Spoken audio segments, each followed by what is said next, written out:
ہے گائز، السلام علیکم، اسمی محمد آفاق خان۔ یہ رہے وہ تمام ثبوت جن کے ذریعے میں آپ کو بتا سکوں گا کہ کیوں خصوصی طور پر اس الیکشنز میں پاکستان کی بڑی مذہبی سیاسی جماعتوں کے سربراہان یا علماء کامیابی حاصل کیوں نہ کر سکے، چاہے وہ جمعیت علماء اسلام ہو، جماعت اسلامی ہو، ٹی ایل پی ہو، یا پھر وہ اورنگزیب فاروقی صاحب کی ٹیم ہو، یا وہ اہل حدیث بھائی ہوں، یا وہ علماء جن کے اپنے علاقے میں صرف ان کے کام، ان کے کردار، ان کی خدمت کی وجہ سے عزت و قدر تھی، ان کو بھی الیکشن میں مایوس کر کے ان کے مقابلے میں کسی مذہب سے دور شخص کو کامیاب کیوں کر دیا گیا۔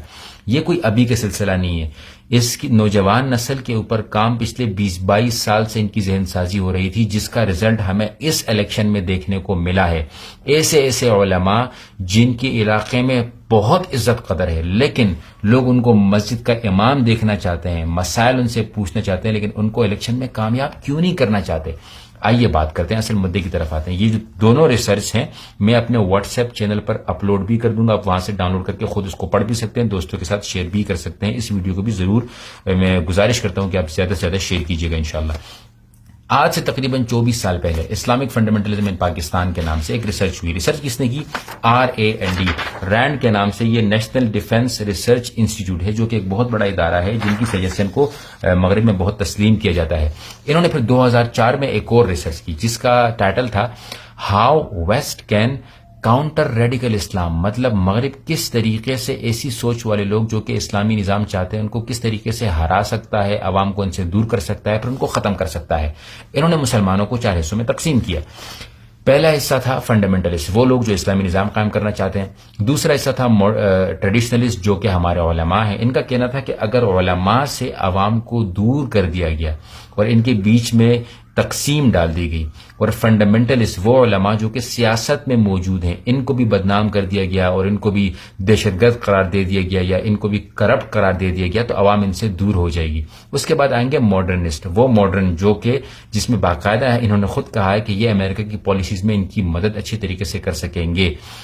تو انہوں نے کہا کہ ہمیں نہ ماڈرنسٹ سے کوئی مسئلہ ہے، ہمیں نہ باقیوں سے کوئی مسئلہ ہے، ہمیں مسئلہ ہے ان ٹریڈیشنلسٹ علماء سے اور ان سے جو کہ پھر سیاسی علماء ہیں، ان لوگوں سے بھی مسئلہ ہے، کیونکہ یہ امریکہ کی یا پھر جو کفار کی پالیسیز ہیں اس کو پاکستان میں تسلیم نہیں کرنا چاہیں گے، جس کی وجہ سے ہماری نوجوان نسل پر کام کیا گیا، ذہن سازی کی گئی، فلموں کے ذریعے، سوشل میڈیا کے ذریعے، تقاریر کے ذریعے باقاعدہ پروپیگنڈا کیا گیا اور علماء کو اتنا بدنام کر دیا گیا، اور علماء کہ یہ نام اتنا بدنام کر دیا گیا کہ ایک عالم دین جس کے اوپر نہ کوئی کرپشن ثابت ہو، میں یہ کوئی سیاسی ویڈیو نہیں بنا رہا، مکمل غیر سیاسی اوپر سوچیے گا، ایک عام عالم دین کو دیکھ کر سوچیے گا کہ کیوں ایک عالم نماز پڑھا سکتا ہے، جنازے پڑھا سکتا ہے، آپ کے مسائل بتا سکتا ہے، دین پڑھا ہوا ہے، دین نے بتایا کہ پروپیگنڈا نہیں کرنا چاہیے، دین نے بتایا کہ جھوٹ نہیں بولنا چاہیے، ہم اس کو الیکشن میں کامیاب کیوں نہیں دیکھنا چاہتے؟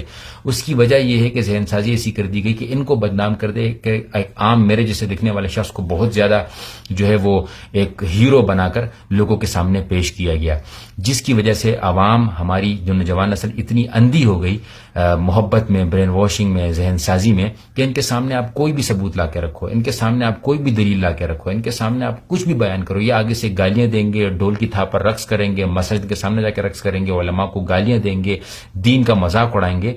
یہ صرف اور صرف ذہن سازی ہے، اس کے علاوہ کچھ نہیں ہے۔ جس کی سب سے بڑی مثال آپ دیکھ سکتے ہیں کہ افغانستان میں 3 سال سے علماء کی، 4 سال سے علماء کی حکومت ہے، 40 سال جنگیں رہیں، اس کے باوجود یہاں پر ڈالر پاکستان سے زیادہ سستا ہے، یہاں پر مہنگائی پاکستان سے کم ہے، یہاں ان کی کرنسی پاکستان سے مہنگی ہو چکی ہے۔ کیوں؟ کہ جب علماء دین کو سیکھتے ہوئے اپنا نظام لاتے ہیں، دینی نظام لاتے ہیں، تو پھر اس سے بہترین نظام کوئی بھی نہیں ہو سکتا۔ یہ میں اور آپ کو ہمیں خوب طریقے سے پتہ ہونا چاہیے، لیکن چونکہ ہمارے اوپر برین واشنگ کی گئی، ذہن سازی کی گئی، جس کی وجہ سے ہمارے نوجوان نسل اس سے دور ہو گئی۔ اب آتے ہیں ایک اور پوائنٹ کی جانب کہ اس کو کاؤنٹر کیسے کرنا ہے۔ یہ ایسا نہیں ہوگا کہ اگلے الیکشن تک تمام کے تمام لوگ ٹھیک ہو جائیں گے، جتنے جلسے کرنے کر لو، جتنی دلیلیں دینی ہے۔ اسی سوشل میڈیا کے ذریعے میری اور آپ کی یہ ذمہ داری بنتی ہے کہ ہم اسی نوجوان نسل کی ذہن سازی دوبارہ سے کریں۔ یاد رہے کہ وہ لوگ جو یہ کہہ رہے ہیں کہ وہ علماء نے سوشل میڈیا پر زیادہ کام نہیں کیا، کیمپین زیادہ نہیں کی، اس وجہ سے ہار گئے، نہیں، علماء یہ کیمپین کر ہی نہیں سکتے. یہ سوشل میڈیا جس طریقے سے باقی پارٹیز استعمال کرتی ہے علماء استعمال کر ہی نہیں سکتے, کیونکہ پروپیگنڈا کرنا پڑتا ہے. پروپیگنڈے میں جھوٹ بولنا پڑتا ہے, تصویریں ایڈٹ کرنی پڑتی ہیں, لوگوں کو بدنام کرنا پڑتا ہے, لوگوں کی ویڈیوز لیک کرنی پڑتی ہیں, تب جا کے آپ کا پروپیگنڈا کامیاب ہوتا ہے. جھوٹ بولنا پڑتا ہے, اتنا جھوٹ بولنا پڑتا ہے کہ وہ سچ لگنے لگ جائے. علماء الیکشن جیتنے کے لیے, سیٹ جیتنے کے لیے اس طرح کی حرکتیں کبھی نہ کریں گے, نہ ان کے طلباء کرنے دیں گے اور نہ وہ اپنے طلباء کو کرنے دیں گے. مطلب یہ دین الحمدللہ نے اتنا حفظ کر لیا ہوتا ہے کہ ان کو بار بار ان کا ضمیر ملامت کرتا ہے کہ اگر میں جھوٹ بولوں گا تو کیا ہوگا. میں تمام علماء کی, کچھ علماء جو ہیں گے وہ غلط ہوں گے شاید, لیکن میں مجموعی طور پر یہ بات کر رہا ہوں. تو ہمیں بغیر پروپیگنڈے کے, بغیر جھوٹ بولے, بغیر تصاویر کو ایڈٹ کیے ان نوجوانوں کو ویلکم کرنا ہے. نوجوانوں کے ساتھ بیٹھے ہیں, ان کے ساتھ بات کریں. اگر وہ گالی دے تو گالی سن کے ان کو بولے کوئی بات نہیں, وَإِذَا خَاطَبَهُمُ الْجَاهِلُونَ قَالُوا سَلَامًا, سلام کر کے نکل جائیں. لیکن اپنی کوشش جاری رکھیں, کوشش جاری رکھیں, کوشش جاری رکھیں, کیونکہ جو عالم الیکشن میں ہارا ہے وہ یہ کبھی نہیں کہے کہ آج کے بعد میں نماز نہیں پڑھوں گا. آپ سوچے تو صحیح, ایک بندے کے پیچھے آپ نماز پڑھ رہے لیکن آپ اس کو ووٹ نہیں دے رہے. وہ کہے کہ جاؤ میں نماز نہیں پڑھا رہا, جاؤ میں تمہارے بچوں کو قرآن نہیں پڑھا رہا. ایسا تو نہیں ہوا. وہ پھر بھی قرآن پڑھائیں گے, وہ پھر بھی نمازیں پڑھائیں گے, وہ پھر بھی جنازے پڑھائیں گے, وہ پھر بھی آپ کے مسائل حل کریں گے, وہ پھر بھی آپ کے لیے معاشرے میں اچھا کردار ادا کرنے کی کوشش کریں گے. تو ہمیں بھی یہ کرنا ہے کہ ہمیں بھی نوجوانوں کو اپنی طرف آہستہ آہستہ سے لے کر آنا ہے. اس طرح کی ریسرچز کو شیئر کریں, یونیورسٹیز میں کانفرنسز کریں اور مدارس میں کانفرنسز کریں. مدارس میں یونیورسٹیز کے بچوں کو بلائیں, ان کو بتائیں کہ ہم سکھاتے کیا ہیں, ہم بتاتے کیا ہیں, ہمارا کردار کیا ہے, اپنی تاریخ ان کو دکھائیں, اپنی قربانیاں ان کو بتائیں. یونیورسٹیز میں خود جائیں. جو بچے مدارس کے اچھی انگلش بولتے ہوں یا اچھی اردو بولتے ہوں, ان کو چاہیے کہ پریزنٹیشنز تیار کریں, یونیورسٹی کے بچوں کے سامنے پریزنٹیشنز دیں تاکہ ان نوجوانوں کو بچایا جا سکے. میں حیران ہوں کہ ایسے ایسے علماء, ایسے ایسے قدر والے, ایسے ایسے نورانی چہروں کو ہرا دیا گیا اور کسی شرابی کو جتوا دیا گیا, کسی بد کردار کو جتوا دیا گیا, صرف اس وجہ سے کہ فلاں بن فلاں ہیرو ہے تو اس وہ الیکشن میں کسی کو بھی کھڑا کرے کہ ہم ووٹ دیں گے. یہ ہوتی ہے ذہن سازی. آپ اندازہ لگائیں اس بات کو کہ اگر میں ایک مثال دے رہا ہوں, مولانا فضل الرحمان صاحب نے کرینہ کپور کو کھڑا کر دیا الیکشنز میں, تو کیا مدارس کے طلباء ووٹ دیں گے؟ نہیں دیں گے.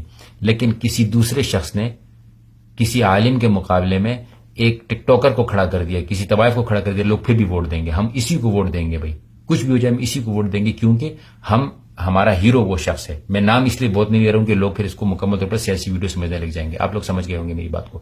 تو آپ سے گزارش ہے کہ اس ویڈیو کو زیادہ سے زیادہ شیئر کریں, اپنا کام جاری رکھیں. 10-15 سال لگیں گے ذہن سازی کرنے میں, لیکن آئیں مل کے ہم کوشش کرتے ہیں کہ ہم ذہن سازی کریں گے, کر کے رہیں گے. اور انشاءاللہ علماء کی جو قدر ہے, علماء کا جو اصل کام ہے, جو کہ سیاست ہے, جو کہ ہمارے اوپر حکمرانی کرنا ہے, جو کہ ملک کو چلانا ہے, اس میں ہم علماء کو کامیاب کریں گے.